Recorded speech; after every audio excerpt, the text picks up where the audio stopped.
Hello, isang mapagpalang araw po muli sa aking mga viewers, followers at subscribers. So ngayon po ay Lenten season. Ay ako po ay magluluto ng mung bean soup or munggo, gisadong munggo soup.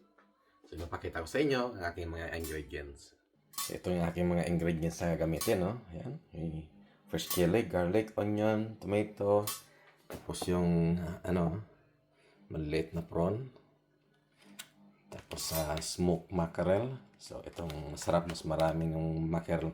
Smoked mackerel, mas masarap siya. So yan lang po mga ingredients ko. So yan, i-boil muna ako ng aking mung beans or munggo. Yan. So pag tender na siya, mashy na siya, saka ako magigisa.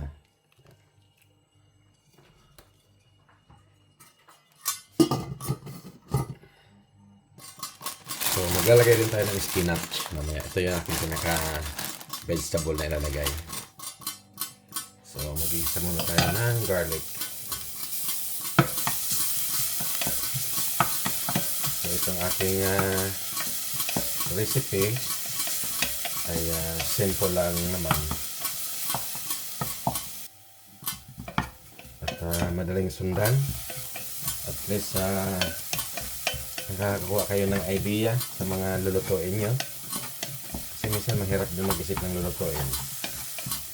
Ano lang yung available sa kitchen, pwedeng lutuin. So, nilagyan natin yung tomato. Marami akong nilagay na tomato kasi sa munggo, dapat pag nag-isa, mas maraming tomato, mas masarap siya. So, hindi ko ito lalagyan ng meat dahil po Lenten season ngayon. So, wala munang karne kami dito. Laging vegetable or seafoods. So, ang sasahog ko lang nito yung maliliit na prawn. Saka yung smoked mackerel. So, wala munang meat. So, please like, share, and subscribe sa aking YouTube channel para lagi kayong updated sa aking mga video na ipinopost. Dahil po sa bawat subscribe nyo, kayo po ay nakakatulong sa aking layunin na makatulong sa kapwa. Dahil po aking channel is for charity. So, that time po na sumasahod no kay YouTube, lahat po ng aking kikitain ay ibibigay ko sa kawang gawa. So, napapatuloy niya akong suportahan at i-follow ang aking channel. So, yan, nagisa natin. So, tatakpan ko lang siya hanggang sa yung tomato niya ay lumabot bago ko ilagay doon sa aking munggo. Yan, natin. So, yan. Tender na yung aking tomato. Ito na yung time na ilalagay ko na sa aking pinakuluan na munggo or mung beans. Yan. So, i-transfer ko nito.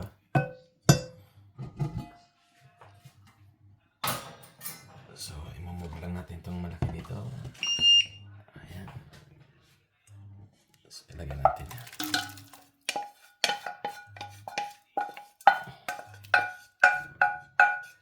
Hayaan ko lang muna siya na mag-boil, kumulo, ng gusto.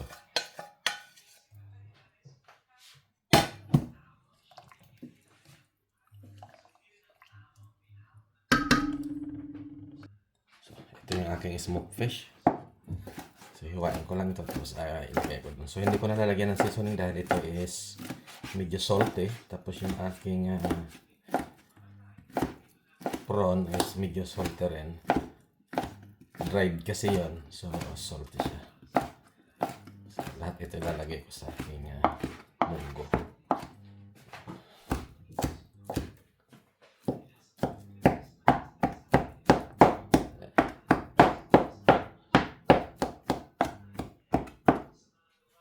So ayan, lagyan natin yan.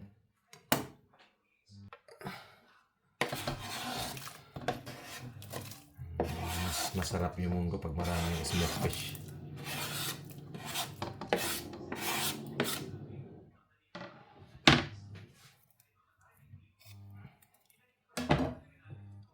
So, yan.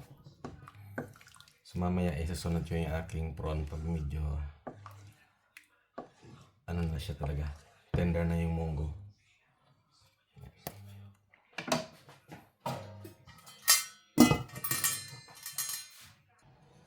So yan, lalagyan na yung ating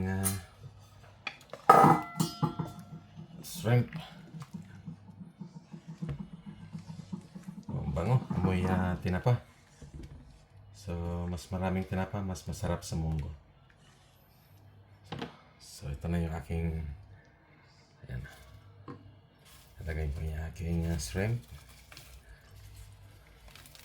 So medyo maalat-alat din ito. So kaya dito na ako maglalagay ng seasoning. Pepper na lang.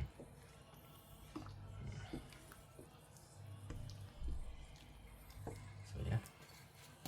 So tapanan natin. Balikan natin ng few minutes. So yan na. Ready na yung aking munggo. Yan. Ang dami kong sahog na shrimp.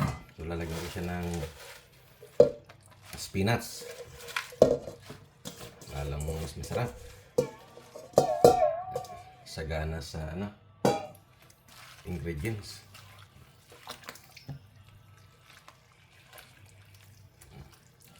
So bagay na bagay ito pag ganito mga Lenten season. So bawal muna ang karne. So hanggat maaari lang muna. Seafoods lang at vegetables. So meron din akong on the side na smoked mackerel. So bukod pa dun sa sahog ko, meron pa akong pang sidings. So yan, napakaganda Okay. Ooh, delicious. So titikman natin to.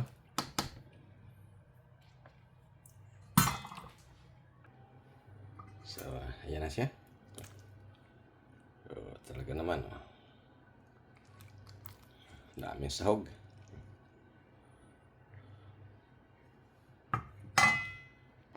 So yan na. Titikman natin to. Kahit ito lang, busog na. So ito na yung aking gisadong munggo soup. Bagay na bagay ito nga kasi taglamig pa rin. At malapit ang spring sa amin pero malamig pa rin panahon. So at Lenten season, so ito muna yung aking mga niluluto. Wala muna kaming meat.